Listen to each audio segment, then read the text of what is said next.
मैंने कहा था ना कविता, लालच मत करो। तुम्हारी लालची सोच के कारण मेरे जीवन भर की मेहनत मिट्टी में मिल गई। तुम्हें पता भी है मैंने कितनी मेहनत की है। अपनी जिंदगी में पता नहीं क्या पाप किया था जो तुम जैसी लालची औरत से मेरी शादी हुई। कविता के लालच की वजह से उसका ऐशो आराम और पति का प्यार सब छीन गया। एक गांव में दो बहनें रहती थी।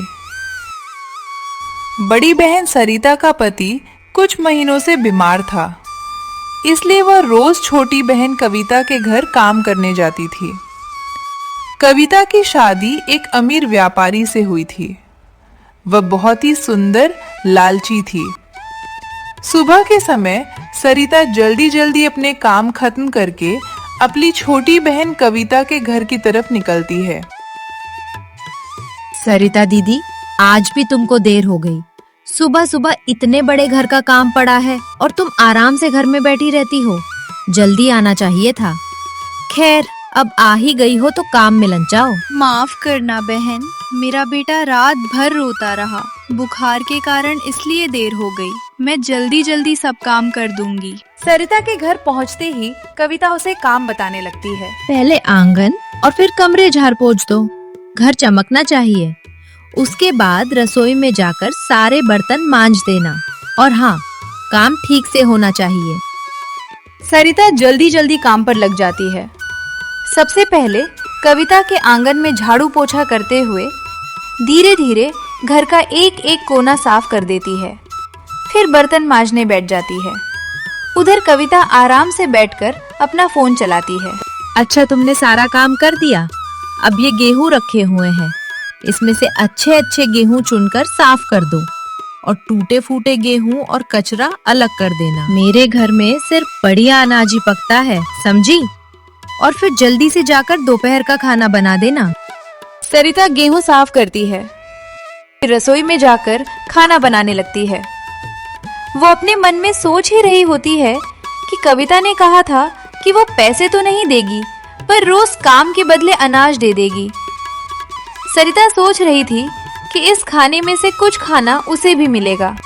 कविता, जैसे तुमने कहा था, मैंने अच्छे गेहूं और टूटे हुए कंकर वाले गेहूं अलग अलग कर दिए हैं। तुम देख लो। सारा काम निपटाने के बाद सरिता घर से जाने लगती है। कविता उसे रोकती है। रुको दीदी, मेरे घर में ये टूटे फूटे गेहूं हैं। ये ऐसे ही पड़े रहेंगे। इससे अच्छा होगा कि तुम ही ले जाओ। तुम्हारे घर में तो ये आराम से सब खा लेंगे। कविता टूटा फूटा कंकर वाला थोड़ा सा अनाज सरिता को थमा देती है। सरिता ने बिना कुछ कहे अनाज लिया और घर की तरफ चल पड़ी। आंखों में आंसू थे, मगर होठों पर एक भी शिकायत का शब्द नहीं आया, क्योंकि उसे पता था उसकी मजबूरी और गरीबी में ये गेहूं ही उसके लिए कीमती है। सरिता घर जाकर उन्हीं गेहूं को साफ करके आटा पीसकर रोटी बनाकर अपने पति और बेटे को खिला देती है। फिर अगली सुबह होती है और सरिता कविता के घर काम के लिए आ जाती है। अरे दीदी, आज तो जल्दी आ गई। अच्छा हुआ। सुनो, आज कचौरी खाने का बहुत मन है। तुम जल्दी से झाड़ू पोछा कर लो, बस सब सजा दो और फिर रसोई में जाकर मेरे लिए कचौड़ी बना देना। लेकिन मसाला अच्छे से पीसना। कचौड़ी एकदम स्वादिष्ट होनी चाहिए। मेरे पति को मजेदार खाना चाहिए। ठीक है बहन, जैसा तुम कहो। मैं जल्दी से काम निपटा कर कचौड़ी बना देती हूँ। सरिता चुपचाप झाड़ू पोछा करने लगी, फिर बर्तन मांजे और आखिर में बैठकर कचौड़ी पकाने लगी। आज वह मन ही मन सोच रही है उसके बेटे मुन्ना को ये कचौड़ी बहुत पसंद है। सरिता कचौड़ी का मसाला बनाती है, प्याज छौंकती है, फिर कचौड़ी तलकर बड़ी मेहनत से ढेर सारी कचौड़ी बना देती है। घर महक उठता है। वाह, आज तो बहुत अच्छी खुशबू आ रही है। चलो, खाना बड़ा बढ़िया बना है। आज तो मजा आ जाएगा। तुमने तो आज बहुत मेहनत कर ली। कविता और उसका पति आराम से बैठकर कचौड़ी खाते हैं।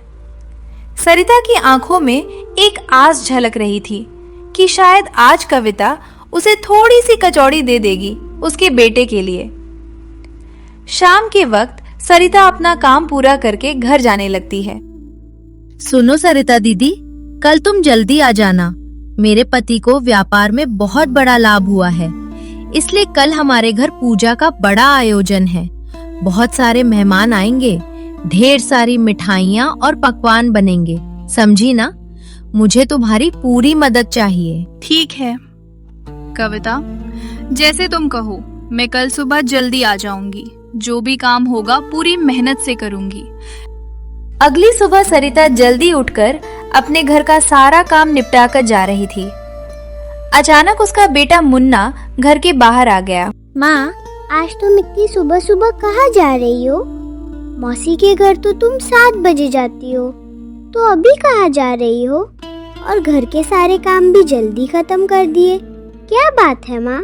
बेटा, आज तेरी मौसी के घर बहुत बड़ा आयोजन हो रहा है। तेरे मौसा को व्यापार में बहुत लाभ हुआ है, इसलिए वहाँ पर पूजा रखी गई है। बहुत सारे मेहमान आएंगे और ढेर सारी मिठाइयाँ पकवान बनेंगे, इसीलिए मुझे आज जल्दी जाना पड़ रहा है। माँ, बहुत सारे लोग आ रहे हैं, तो मौसी ने मुझे भी बुलाया होगा ना? तो मुझे लेकर क्यों नहीं जा रही हो? अरे बेटा, तेरे पिताजी की तबीयत ठीक नहीं है। अगर तू मेरे साथ चला जाएगा तो वे घर पर अकेले हो जाएंगे, इसलिए।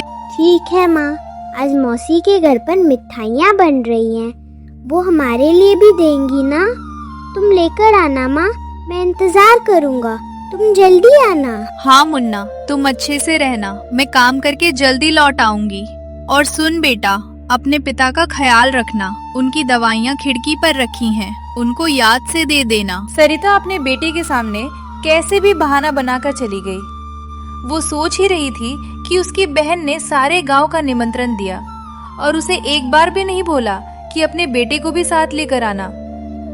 कविता के घर में चहल पहल थी। बड़ी बड़ी कढ़ाई चढ़ चुकी थी, हलवाई बुलाए गए थे और तरह तरह के पकवानों की खुशबू पूरे घर में फैल रही थी। रसमलाई, खीर, पूरी, कचौड़ी, समोसे, पकौड़े, मिठाइयाँ बन रही थी, मानो पूरा घर खुशबू से महक उठा हो। अरे तुम आ गई, जल्दी जल्दी काम निपटा दो। देख नहीं रही हो, हलवाई आ चुके हैं, पकवान बन रहे हैं। मुझे सारे बर्तन साफ चाहिए। वो कोने में जो पत्थर पड़े हैं उन्हें साइड में लगा दो। आज हमारे घर बहुत मेहमान आने वाले हैं, कोई कमी नहीं रहनी चाहिए। सबसे पहले तुम बाहर झाड़ू लगाओ, फिर जहाँ पूजा होगी वहाँ पर झाड़ू पोछा करो, फिर पूरा घर साफ करना। ठीक है बहन, मैं सब कर दूंगी, तुम निश्चित रहो, तुम्हें शिकायत का कोई मौका नहीं मिलेगा। सरिता सारा काम करने लगी। उसने एक एक कोने को साफ किया। धीरे धीरे सब मेहमान आने लगे। कविता भी अपने पति के साथ पूजा के स्थान में आ बैठी। उसके चेहरे पर शांति और शरीर पर गहनों की चमक थी। गांव के सबसे बड़े पुजारी को बुलाया गया था। पूरे विधि विधान के साथ पूजा हो रही थी। सारे मेहमान भी बैठे थे। कुछ देर बाद पूजा समाप्त हुई। मेहमानों को उठाकर पत्तलों में भोजन परोसा गया। सारा गांव कविता की छत के नीचे स्वादिष्ट भोजन का आनंद ले रहा था। मिठाइयों का स्वाद, खाने की खुशबू चारों ओर छा गई। हर कोई स्वादिष्ट खाने का मजा ले रहा था। सबको खाना बहुत पसंद आया। फिर धीरे धीरे मेहमान खाना खाकर अपने अपने घर चले गए। घर में अब शांति छा चुकी थी, लेकिन अभी भी बहुत सारे पकवान और मिठाइयाँ बच चुकी थीं। अरे सरिता दीदी, आज तो भगवान की कृपा से बहुत बड़ा आयोजन हो गया। इतना सब पकवान बना, इतने मेहमान आए और देखो कितनी सारी मिठाइयाँ और पकवान अभी भी बच गए हैं। तुम ऐसा करो, इन सबको उठाकर रसोई में अच्छे से रख दो और जो मिठाई के बर्तन में टूटी फूटी मिठाई और मिठाई की चूरी और शक्कर की परत है उसको निकालकर अलग अलग कर देना। सरिता झुकाकर बिना कुछ कहे सारी मिठाइयाँ, पकवान और बचे हुए व्यंजन रसोई में ले जाकर जमाने लगी। कविता अपने कमरे में खड़ी थी। उसने सरिता को अपने कमरे में बुलाया। लो सरिता दीदी, तुम्हारे लिए है। बड़े बड़े बर्तनों में मिठाई की चूरी, टूटे फूटे टुकड़े बचे थे और जो चीनी के चिपके हुए टुकड़े किनारों पर लगे हुए थे, ये सब ले जा, तेरे घर बेटा को खिला देना, क्योंकि मेरे घर पर ये सब कोई खाता नहीं है। सरिता चुपचाप मिठाई के टुकड़े लेकर घर की तरफ निकल गई। उसने एक शब्द भी नहीं कहा। वो जान चुकी थी कि उसकी बहन के अंदर इंसानियत नाम की चीज ही नहीं। रोते रोते, ठोकर खाते खाते सरिता जब गांव के रास्ते से गुजर रही थी, तभी उसकी नजर उस पुराने मंदिर पर पड़ी। गांव की मान्यता थी कि उस मंदिर की रक्षा स्वयं नाग देवता करते हैं और कहते हैं जिसने भी नाग देवता से सच्चे मन से कुछ मांगा उसे कभी खाली हाथ नहीं लौटना पड़ा। नाग देवता, आज मैं आपके चरणों में आखिरी बार आई हूँ। मुझसे ये गरीबी, बेबसी नहीं देखी जाती। हर रोज अपमान झेलते झेलते मेरा दिल पत्थर हो गया है। अगर आपको सच में दया आती है तो मुझे यहीं पर डस लीजिए ताकि मेरा जीवन यहीं पर खत्म हो जाए। मेरा बच्चा अब और मेरी आंखों के आंसू ना देखें। आज भी वो मासूम मेरा इंतजार कर रहा होगा कि माँ मिठाइयाँ लेकर आएगी, लेकिन मैं तो ये शक्कर का चूरा और टूटी फूटी मिठाई लेकर घर लौट रही हूँ। क्या जवाब दूंगी उसको? कह दूंगी तेरी माँ दूसरों के घर खाना साफ करके लाती है। नाग देवता, मुझे अब बस यही अपने विष से मुक्ति दे दीजिए। सरिता का हर शब्द नाग देवता तक पहुंच रहा था। नाग देवता ने सब कुछ सुना। उनकी आंखों में भी मानो करुणा उतर आई थी। सरिता रोते रोते वहां से जा ही रही थी, तभी अचानक नाग देवता के चारों ओर एक तेज रोशनी बहने लगी, मानो सरिता को आशीर्वाद दिया हो। सरिता जैसे ही घर के बाहर पहुंचती है, उसका बेटा मुन्ना दरवाजे पर बैठा उसका इंतजार कर रहा था। उसकी आंखों में चमक और चेहरे पर मासूम उम्मीद थी। माँ, तुम आ गई। देखो ना, मैं कब से तुम्हारा इंतजार कर रहा था। क्या तुम मेरे लिए मिठाई लेकर आई हो? माँ, जल्दी से खोलो ना, मुझे आज मिठाई और पकवान खाने हैं। सरिता कांपते हाथों से मिठाइयाँ खोलती है और तभी चमत्कार घटता है। ढेर सारी रंग बिरंगी मिठाइयाँ, लड्डू, जलेबी, बर्फी, कचौरियाँ, रसगुल्ले, सभी प्रकार के व्यंजन थे। उसका बेटा खुशी से कूदने लगता है, मिठाइयाँ खाने लगता है। भगवान, ये कैसे संभव हो सकता है? मैं तो चूरा, थोड़ी बहुत टूटी हुई मिठाइयाँ लेकर आई थी। ये सब पकवान कहाँ से आ गए? सचमुच वो सब किसी चमत्कार से कम ना था। सरिता यह समझ ही नहीं पा रही थी कि यह कैसे हुआ। सरिता धीरे धीरे घर के अंदर जाती है और वहां का दृश्य देखकर उसकी आंखें फटी की फटी रह जाती हैं। उसका घर सोने चांदी से भरा हुआ था। इतना ही नहीं, उसका बीमार पति जो महीनों से बिस्तर पर पड़ा था, अचानक खड़ा हो जाता है। उसके चेहरे पर तेज था। हे भगवान, ये कैसा प्रकाश है? ये सारा घर सोने चांदी से कैसे भर गया और आप ठीक हो गए? आप अपने पैरों पर खड़े हैं। ये कैसा चमत्कार है? अरे सरिता, ये क्या हो गया? मैं तो बिस्तर से उठ भी नहीं पाता था और आज मुझे बिल्कुल अच्छा लग रहा है। और इतना सोना हमारे घर में कहां से आ गया? उसका बेटा भी मासूमियत से सरिता से सवाल पर सवाल पूछता है। फिर सरिता अपने बेटे और पति को सारी बातें बताती है। रास्ते में मंदिर में गई और नाग देवता से अपनी सारी पीड़ा कह दी। मैंने विनती की थी कि मुझे जीवन का बोझ और ना उठाना पड़े, इसीलिए आप मुझे यहीं पर डस लो। लेकिन नाग देवता ने मुझे मारा नहीं, मेरी पुकार सुन ली और देखो, नाग देवता ने जीवन ही बदल दिया। उस दिन से सब कुछ बदल गया। गरीब और लाचार परिवार जिसने केवल आंसू और भूख जानी थी, आज उनका जीवन खुशियों से भर गया था। 3 दिन बीत चुके थे। सरिता अब अपने नए और विशाल घर में सुख से रह रही थी। उसके चेहरे पर अब चिंता नहीं, बल्कि संतोष और खुशियों की चमक थी। उधर कविता अपने घर में बैठकर सोच में डूबी हुई थी कि आखिर सरिता काम पर क्यों नहीं आ रही है। अरे 3 दिन हो गए, लेकिन सरिता काम पर क्यों नहीं आ रही? न सफाई करने, न बर्तन धोने, न ही रसोई में हाथ बटाने।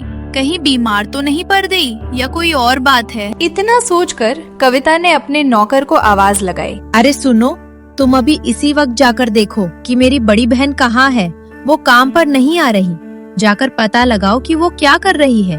कविता का नौकर जी हुजूरी करता फौरन सरिता के घर की तरफ चल पड़ा। जब वहां पर पहुंचा और घर की चौखट पर कदम रखा तो उसकी आंखें फटी की फटी रह गईं। उसने देखा कि सरिता ने नया घर खरीद लिया है। उसका पति ठीक हो गया था। नौकर ने चुपके से घर में जाकर देखा कि सरिता इतने बड़े घर में अपने बेटे के साथ प्रसन्न मुद्रा में बैठी थी। हर तरफ सुख समृद्धि का सागर बह रहा था। हे भगवान, ये क्या देख रहा हूँ मैं? कुछ दिन पहले तक तो इनका घर बहुत बुरी हालत में था और अब ये किसी राजा महाराजा के महल में रह रहे हैं। नौकर भागा भागा कविता के पास पहुंचा और हांफते हांफते कविता को सारी कहानी सुनाई। मालकिन, ये तो चमत्कार हो गया। आपकी बड़ी बहन तो अब बहुत अमीर हो गई है। उनका घर सोने चांदी से भरा पड़ा है। उनके पति की बीमारी भी ठीक हो गई है। और तो और उनके बेटे के हाथ में नई नई मिठाइयां और पकवान थे। लगता है जैसे उनकी किस्मत रातों रात बदल गई हो। ये कैसे हो गया? जब मैंने उसको भेजा था तो सिर्फ बची कुची मिठाई के टुकड़े और बर्तन में चिपकी हुई शक्कर ही दी थी। फिर ये सब मिठाइयाँ और वैभव दौलत कहाँ से आ गई? वो नौकरानी आखिर अमीर कैसे हो गई? ये रहस्य तो मुझे जानना ही होगा। उस शाम जब कविता का पति शहर से घर आया तो उसने उसको सारी बातें बताईं। अजी सुनते हो जी? आपको पता है मेरी बड़ी बहन सरिता अचानक अमीर हो गई। उसका टूटा फूटा घर अब महल बन गया है। उसके पति की बीमारी भी छूमंतर हो गई। मुझे तो समझ ही नहीं आ रहा कि आखिरकार रातों रात ऐसा क्या चमत्कार हो गया। अरे ये तो बहुत अच्छी बात है। तुम्हारी बहन ने बहुत तकलीफें सही हैं। तुम जाकर उसी से पूछ लो कि ये सब कैसे हुआ। कविता ने ठान लिया कि अब इस रहस्य से पर्दा उठाकर ही दम लेगी। कविता उसी समय तैयार होकर सरिता के घर की तरफ निकल पड़ी। वहां पहुंचकर जब उसने महल जैसा घर देखा तो उसकी आंखें फटी की फटी रह गईं। उसके मन में जलन और हैरानी दोनों थी। फिर वो घर के अंदर गई। अरे बहन, तू काम पर नहीं आ रही इसलिए मुझे तेरी चिंता हो गई थी, इसलिए मैं तुझसे मिलने आ गई। पर ये सब कैसे हुआ? तू इतनी अमीर कैसे बन गई? जरा मुझे भी तो बता। आखिर ऐसा क्या हुआ कि तू रातों रात अमीर बन गई? कविता, जो तुम मुझे रोज बचा खुचा बासी भोजन देती थी और उस दिन तुमने मुझे मिठाई की चूरी और शक्कर दी थी ना, मैं वही सब लेकर घर लौट रही थी। तभी रास्ते में नाग देवता मिले। मैंने उन्हें अपनी सभी दुख तकलीफ बता दी और नाग देवता की कृपा से सब बदल गया।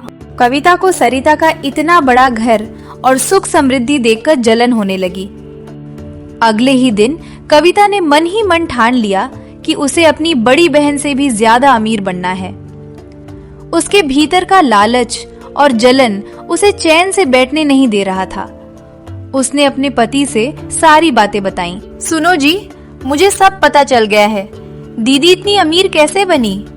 मैं रोज जो खराब खाना उसे देती थी, उसने नाग देवता को जाकर सब बता दिया। और देखो, नाग देवता ने उसको पल भर में राजमहल जैसा घर दे दिया। हमें भी वैसा ही करना होगा। अरे पगली, हम तो पहले से सुखी और अमीर हैं। भगवान ने हमें सब कुछ दिया है। इतना लालच अच्छा नहीं होता। लालच हमेशा इंसान को बर्बाद कर देता है। कुछ नहीं सुनना। वो मुझसे ज्यादा अमीर नहीं हो सकती। उसकी मेरे सामने कोई औकात नहीं थी और अब मुझसे ज्यादा अमीर हो गई।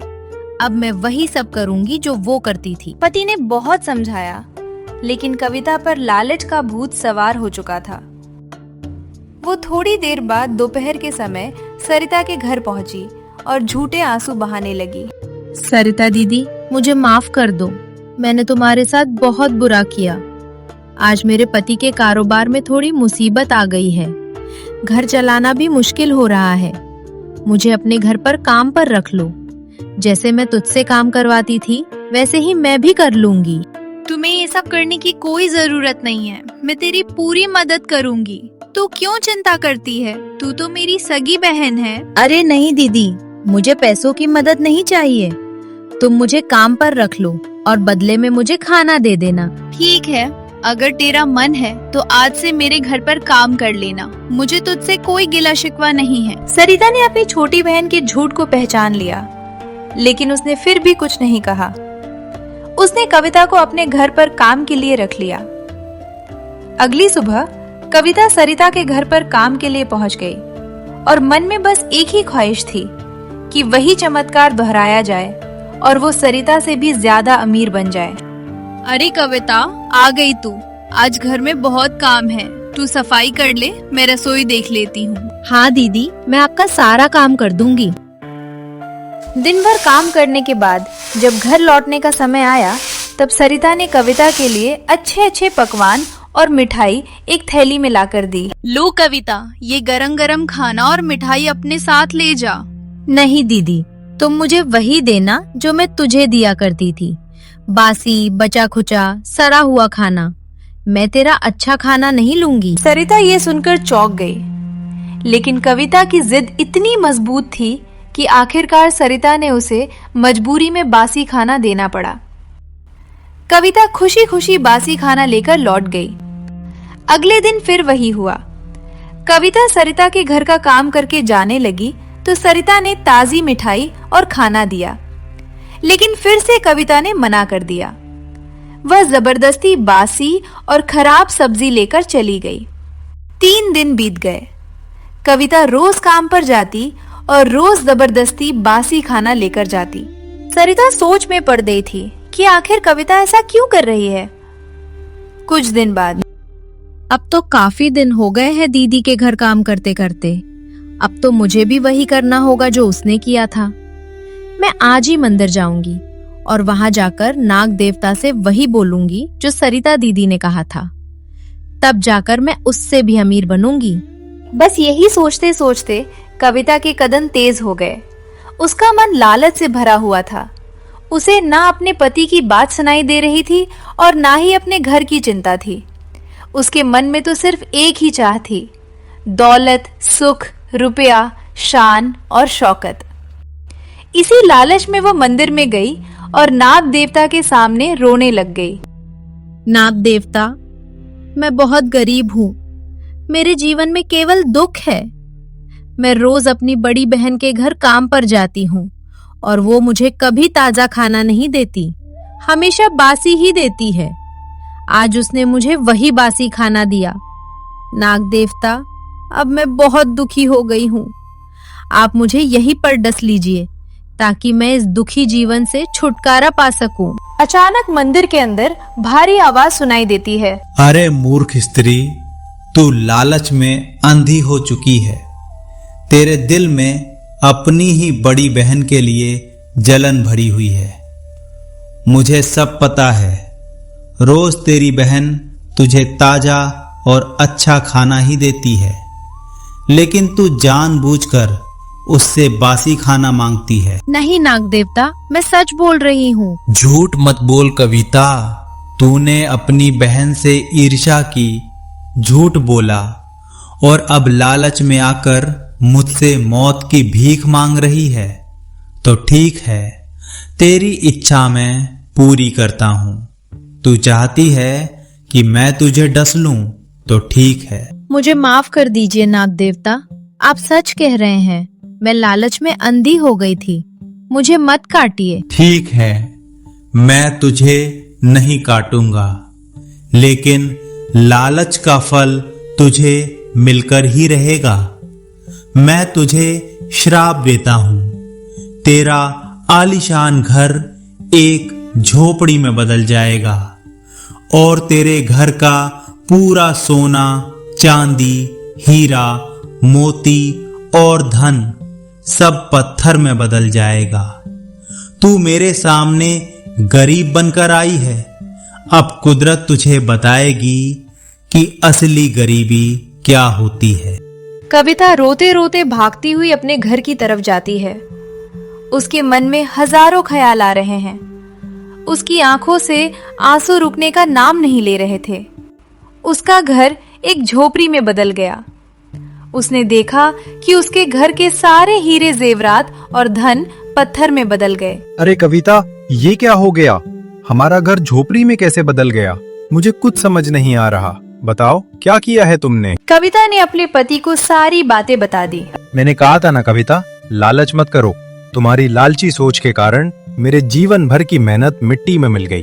तुम्हें पता भी है मैंने कितनी मेहनत की है। अपनी जिंदगी में पता नहीं क्या पाप किया था जो तुम जैसी लालची औरत से मेरी शादी हुई। कविता के लालच की वजह से उसका ऐशो आराम और पति का प्यार सब छीन गया। इस तरह लालच और जलन में अंधी हुई कविता ने अपने ही हाथों अपनी ही जिंदगी बर्बाद कर ली।